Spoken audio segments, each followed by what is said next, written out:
yo creo que hay que caracterizar, para enmarcar ese problema, esa evolución del Partido Socialista. A veces se ha dicho, los historiadores, Helen Graham, Ángel Viñas, el propio Enrique Moradiellos, que el Partido Socialista entra en guerra en una crisis interna global, divisiones, eclipse como partido, porque solo está prácticamente el Partido Comunista como partido de guerra, cuando yo creo que el Partido Socialista tenía los principales resortes del Estado y el que sufrió más en sus carnes la acción de gobierno y la acción de guerra, ¿no? Ahí hay varios mitos, porque el Partido Socialista pues, estaba en cuerpos como los carabineros, en cuerpos como el Servicio de Información Militar, etcétera. No estaba tan presente en el comisariado, que ahí sí estaba presente el Partido Comunista. Por tanto, yo creo que esa época hay que caracterizarla no solo como división y como eclipse. Parece que el Partido Socialista ahí se divide en dos fracciones y posteriormente eso se prolongará hasta la democracia. No. Yo creo que lo que hay es, tras la guerra civil y todo el sufrimiento que se había tenido, hay un aglutinamiento y una vuelta a los orígenes, una refundación y vuelta a los orígenes del pablismo. Y, por tanto, hay que hacer un partido bloque sin tendencias. Y se superan las viejas familias y las viejas divisiones entre los seguidores de Laro Caballero, de Prieto y de Besteiro. Y queda un sector muy minoritario, pero muy valioso, efectivamente, que son no solo negrinistas, es decir, para entendernos se les llama negrinista, pero negrín es una cosa y los negrinistas son otra cosa. No hay que asimilar. Por tanto, la trayectoria del Partido Socialista en esos años no es de división, como tanto se dice, sino de refundación y vuelta a los orígenes, construyendo un partido bloque sin tendencias. Y eso perdurará hasta el relevo ya de la transición con Felipe González y Alfonso Guerra y otros líderes. Esa tradición de partido centralizado sin tendencias cubre toda la dictadura. Bueno, hecha esa caracterización, yo creo que efectivamente hay cosas que se han dicho de Negrín, libelos y difamaciones, como su dependencia de Moscú, etcétera. Todo eso, evidentemente, es un libelo de la literatura histórica, no tanto de la historiografía seria, y eso está más o menos bien establecido por historiadores que ya he citado u otros, ¿no? Hay otros temas debatidos, cuestiones debatidas, que efectivamente sobre la acción política de Negrín, sobre todo en guerra, que habrían que matizar o se podría establecer un debate, ¿no? Por ejemplo, el tema del envío del oro. Efectivamente, eso no es una decisión de Negrín, sino es una decisión que cuenta con el respaldo del presidente Azaña y el presidente del Gobierno, pero Prieto le dice, una decisión de tanta trascendencia debía haber sido debatida en Consejo de Ministros. Porque lo que se le da a Negrín es libertad de acción como ministro de Hacienda para movilizar los recursos en el extranjero. Pero no se dice expresamente en ese Consejo de Ministros que hay que enviarlo a Moscú. Bueno, es una matización. El tema de la dirección política de la guerra. Yo creo que en abril del 37, mayo del 37, lo que ocurre es que Azaña efectivamente echa mano del talento de Negrín, talento por muchas razones, por ese origen de clase, como antes ha señalado, por su formación internacional y por su propia naturaleza, es decir, porque era un hombre inteligente, valeroso, un hombre que se reveló no solo como científico, sino como hombre de acción. Y, por tanto, el proyecto político de Azaña, en mayo del 37 ya, y poco después también de Prieto, es que la guerra no la podía ganar la República. Y, por tanto, había que buscar una mediación internacional. Y por eso se piensa en Negrín. Negrín, por su experiencia internacional, por su don de lenguas, por sus relaciones, era un hombre, el hombre necesario para esa rendición, para esa mediación internacional. ¿Qué ocurre? Que se establece una especie de diarquía de gobierno, cosa que es muy complicada. La dirección política de la guerra la tiene Indalecio Prieto y la presidencia del gobierno la tiene Juan Negrín. Pero ahí, en esa reorganización del ejército, efectivamente se entra en una situación conflictiva, porque se establece el Consejo Superior de Guerra, el Estado Mayor, y progresivamente el presidente Negrín tiende a apoyarse más en los militares profesionales, el general Rojo que le nombra general Indalecio Prieto. Ahí esa diarquía es muy difícil, y eso se verá en la Segunda Guerra Mundial, cómo en una Segunda Guerra Mundial puede haber un ministro de Defensa diferente del presidente de gobierno. No, pues porque el centro de la política en eso es la guerra. Pues bien, ahí se van estableciendo diferencias de criterio y diferencias de proyecto político, porque ya he dicho que a partir del verano del 37, con la caída del Frente Norte, el balance de fuerzas está definitivamente inclinado a favor de Franco. Está definitivamente inclinado. Entonces, ahí se habla mucho del pesimismo de Prieto, ¿no? Prieto es el que llevaba la carga de la guerra, de la dirección política de la guerra, de la compra de armamentos, de la creación del SIM.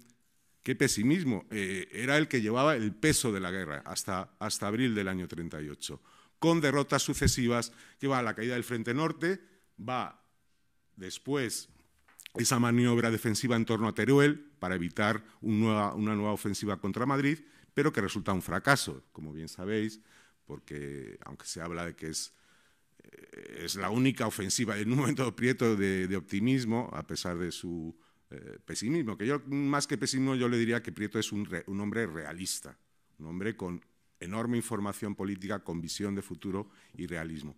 Ya decir, por fin soy un ministro de la ofensiva. Bueno, es una broma porque efectivamente al mes y medio las fuerzas tienen que retirarse y se produce la fractura del frente y la crisis política más fuerte de la República, que es marzo de 1938. La República está a punto de ser vencida, las tropas franquistas llegan al Mediterráneo, no tiene prácticamente ya las reservas de oro se han agotado, prácticamente ya se tiene que entrar simplemente en créditos, que hasta ahora se habían pagado todos los recursos de la financiación de la guerra con oro, y tiene que financiarse. Es el primer crédito que se negocia de 50 millones de dólares en armamento, que no era tanto, y que solo se firmará y llegará en enero del 39, con la guerra ya terminada, y sin prácticamente poder entrar en... Por tanto, en abril del 38, en marzo del 38, hay una crisis que la República está a punto de colapsarse. Y ahí se abre la crisis y salen los ministros socialistas Julián Zagoitia y Indalecio Prieto, y Negrín consigue consolidar su posición como jefe de gobierno, como presidente del gobierno, en cierto modo contra la voluntad de Negrín, contra la voluntad del presidente Azaña, como pasará luego en la crisis de agosto del 38. Hay dos crisis de gobierno, abril y agosto del 38, que se hacen contra la voluntad de Azaña, contra la voluntad de los partidos nacionalistas o regionalistas, contra el criterio de buena parte del Partido Socialista, y efectivamente Negrín se va quedando solo a lo largo del año 38. Es la soledad en el frente interior y la soledad también de la República internacionalmente, porque no hay apoyos, no se consiguen movilizar para nada las potencias democráticas, Francia e Inglaterra, hay tentativas de buscar. Negrín está buscando también la mediación, resistiendo, pero ni ingleses ni franceses quieren hacer nada. En un momento dado dejan pasar un poco de armamento por la frontera, pero eso dura poco. En fin, todo eso es muy conocido, no voy a insistir en eso. Por tanto, como digo, hay ese problema de las dos crisis de gobierno de 1938, que son crisis mal resueltas desde mi punto de vista por Juan Negrín y contra la voluntad del presidente de la República, forzando un poco la voluntad y el criterio del presidente de la República y en buena parte de los partidos. ¿Por qué? Pues porque realmente el criterio de Negrín no servía para buscar en ese momento, digamos, el aglutinamiento de las fuerzas del Frente Popular, sino más bien estaba provocando la dispersión, la división, y eso dentro del propio Partido Socialista, efectivamente. En el propio Partido Socialista, los seguidores de Largo Caballero, los seguidores de Besteiro y los seguidores de Prieto, que no se han ido con Negrín, empiezan a concertarse en la primavera-verano del 38 para recomponer el partido, pero contra Negrín también. Por tanto, ya se está produciendo un aglutinamiento de todas las corrientes tradicionales del partido contra su propio presidente del gobierno. Bueno, eso es un aspecto. Hay el problema del final de la guerra. El final de la guerra, con la dimisión del presidente Azaña, la voluntad de Negrín de que el presidente Azaña vuelva a España, o por lo menos no diga que no va a volver y que se refugie en la embajada en París y que aguante lo máximo posible. Pero el presidente Azaña, una vez que Francia e Inglaterra reconocen a Franco, dice que ya no aguanta más, que la tragedia no se puede prolongar más, que hay que liquidar como sea esa prolongación de la guerra y esa prolongación del sufrimiento. Es que no había otra política, efectivamente. Se dice mucho que resistir es vencer y que ese esfuerzo de resistencia era una forma de evitar la tragedia de la represión que ya se estaba viviendo en carne viva en la España republicana, en la España sometida a Franco. Pero es que esa prolongación también de la guerra, cuando no había esperanza, pues estaba prolongado el sufrimiento y el volumen de la represión y el volumen de la tragedia iba creciendo. El volumen de la tragedia de la guerra civil y de lo que vino después de la represión. ¿Qué se hace para paliar eso cuando ya la guerra está prácticamente finalizada? Pues colocar unas cuantas divisas y bienes de la caja de reparaciones, de lo incautado durante la guerra civil por el Banco de España, en Francia, pero pensado sobre todo para salvar a las personas más comprometidas con la causa de la República, bien en la administración civil, bien en los partidos políticos, bien en el gobierno. Pero el problema es que se produce tal hundimiento con 500.000 de personas que traspasan la frontera por Cataluña y todavía toda la zona centro republicana con millones de personas esperando un final, que efectivamente el volumen de la tragedia no tenía salida alguna y no se había efectivamente preparado nada, ni había posibilidades. Había como 100 millones de dólares en el extranjero, pero es que tened en cuenta que solo en alimentos, en suministros alimentarios, cada mes de guerra se gastaban unos 20 o 25 millones de dólares. Es decir, que todos los bienes que se pudieron salvar, pudo salvar la República de Franco, sin convertir en numerario, porque claro, una cosa eran joyas y convertirlo luego en efectivo para comprar suministros.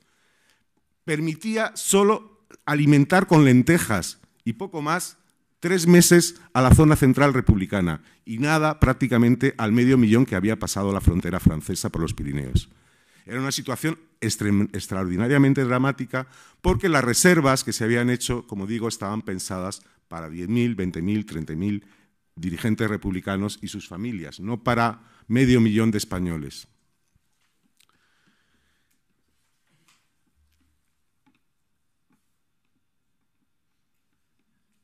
Después de eso, se produce, como ya sabéis, el pronunciamiento de Casado, el golpe, con apoyo de los partidos políticos, y ahí está Julián Besteiro, y está Wenceslao Carrillo, es decir, están personalidades de las corrientes tradicionales del Partido Socialista, tanto seguidores de Besteiro como de Largo Caballero.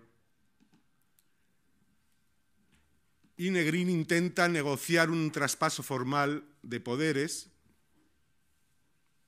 pero no el poder. Él mismo había declarado el estado de guerra al final, en febrero del 39. ¿Y qué traspaso de poderes había? Pues efectivamente Julián Besteiro adopta la Consejería de Presidencia, el Ministerio de Estado, de Exteriores, pero en realidad son los militares, Miaja, que preside el Consejo de Defensa, y Casado. Y ahí están los partidos, salvo el Partido Comunista. Bueno. Ahí Negrín, evidentemente, al no haber posibilidad de convergencia, decide salir al exterior, salir ya a Francia, y decide, por consejo de su ministro Méndez Aspe, un republicano, un técnico, seguir considerándose gobierno republicano en el exilio, mantener esa formalidad o esa ficción, no solo de legitimidad, efectivamente, sino de legalidad de gobierno en el exilio. Y eso es lo que ponen en cuestión progresivamente todas las fuerzas políticas y por tanto, los representantes también del pueblo, los representantes parlamentarios del pueblo en la Diputación Permanente de las Cortes, que era lo que se podía reunir en Francia, en París, en esa época, tanto en marzo-abril del 39 como en julio del 39.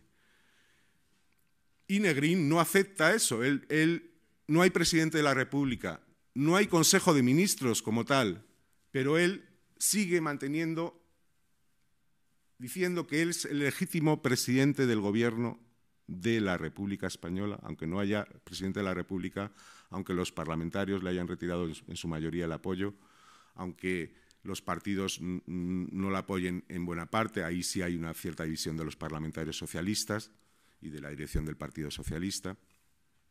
Pero, como digo, hay también una recreación del Grupo Parlamentario Socialista en julio de 1939 y ahí se elige a Rodolfo Llopis, el lugarteniente de Laro Caballero, secretario general de la dirección del Grupo Parlamentario Socialista, mientras que un seguidor, Amador Fernández de Prieto, es el presidente del Grupo Parlamentario nuevo.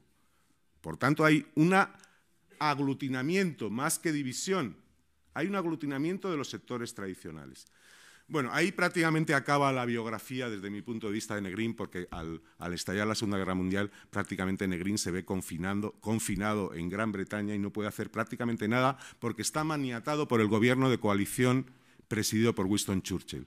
Aunque están los laboristas y los laboristas tenían alguna relación con él inicialmente, Clement Attlee, el Consejo de Ministros del gobierno de Su Majestad Británica llega a vetar que se siga manteniendo relaciones con Negrín, que los laboristas, Clement Attlee o Bevin, mantengan relación con Negrín. Y Negrín se ve prácticamente sin posibilidad de hacer nada, ni en la ayuda a los refugiados, ni, bueno, efectivamente, algo sí a los que estaban en Inglaterra, etcétera, etcétera, pero ya no tiene medios porque los ha perdido casi todos, salvo los bienes personales y algo que en su calidad como presidente del gobierno sigue ejerciendo esa presidencia durante toda la guerra mundial.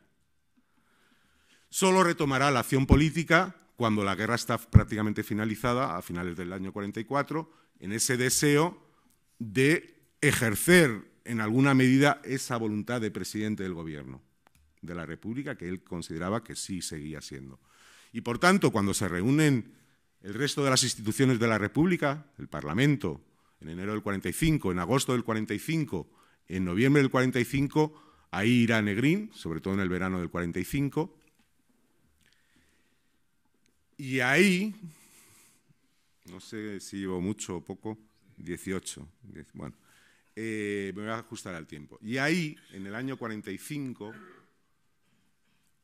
la clandestinidad socialista, Gómez Ejido, panadero, miembro del Comité Nacional de la Agrupación, del Comité Nacional del Partido Socialista, de la Agrupación Socialista Madrileña, que cae clandestinamente y le sucede el bancario Eduardo Villegas, y en ese momento no son 4, son bastantes miles de socialistas que han salido ya de las cárceles o de jóvenes que no han llegado a ser represaliados, que deciden que se resuelvan ya de una vez los pleitos de la emigración y que se refundan todos en una única agrupación, pero no aceptan, el sector de la moneda no acepta esa refundación, sí el resto de los sectores, y por tanto, al crear además un grupo parlamentario diferente, con los que no aceptan integrarse en el grupo parlamentario oficial, porque Prieto convoca a Negrín al grupo parlamentario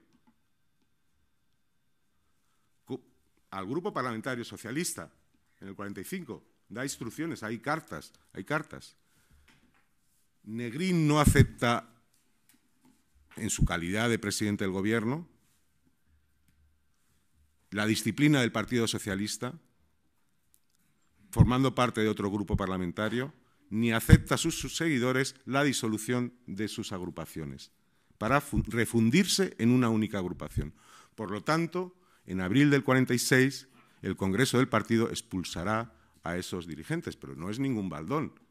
En esa época, en otras formaciones, al que discrepaba se le pegaba un tiro. El Partido Socialista nunca fustigó a nadie ni le hizo nada de eso. Las expulsiones pues, han existido en toda la historia de los partidos, es normal, o las sanciones administrativas. En fin, tampoco es que sea en fin. Bueno, ahí lo dejo porque yo lo único que quiero decir es que efectivamente Negrín fue un patriota, como se ha dicho en el acto por Eligio Hernández, lo ha recordado Juan Fernando, fue un científico y fue un republicano a carta cabal, porque ahí se formó como republicano federal, que ha recordado, como Franchi Roca, y ese es el resumen de su personalidad. Gracias.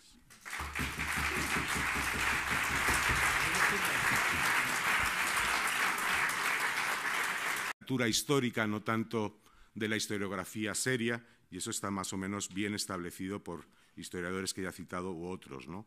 Hay otros temas debatidos, cuestiones debatidas, que efectivamente sobre la acción política de Negrín, sobre todo en guerra, que habrían que matizar o se podría establecer un debate, ¿no? Por ejemplo, el tema del envío del oro. Efectivamente, eso no es una decisión de Negrín, sino es una decisión que cuenta con el respaldo del presidente Azaña y el presidente del Gobierno, pero Prieto le dice, una decisión de tanta trascendencia debía haber sido debatida en Consejo de Ministros.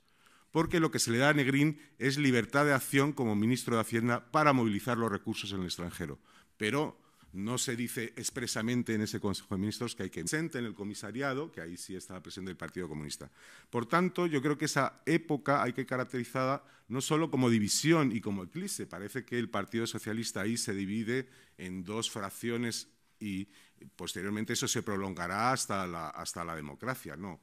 Yo creo que lo que hay es, tras la guerra civil y todo el sufrimiento que se había tenido, hay un aglutinamiento y una vuelta a los orígenes, una refundación y vuelta a los orígenes del pablismo. Y, por tanto, hay que hacer un partido bloque sin tendencias. Y se superan las viejas familias y las viejas divisiones entre los seguidores de Laro Caballero, de Prieto y de Besteiro. Y queda un sector muy minoritario, pero muy valioso, efectivamente, que son no solo negrinistas, es decir, para entendernos se les llama negrinista, pero Negrín es una cosa y los negrinistas son otra cosa, no hay que asimilar. Por tanto, la trayectoria del Partido Socialista en esos años no es de división, como tanto se dice, sino de refundación y vuelta a los orígenes, construyendo un partido bloque sin tendencias. Y eso perdurará hasta el relevo ya de la transición con Felipe González y Alfonso Guerra y otros líderes. Esa tradición de partido centralizado, sin tendencias, cubre toda la dictadura.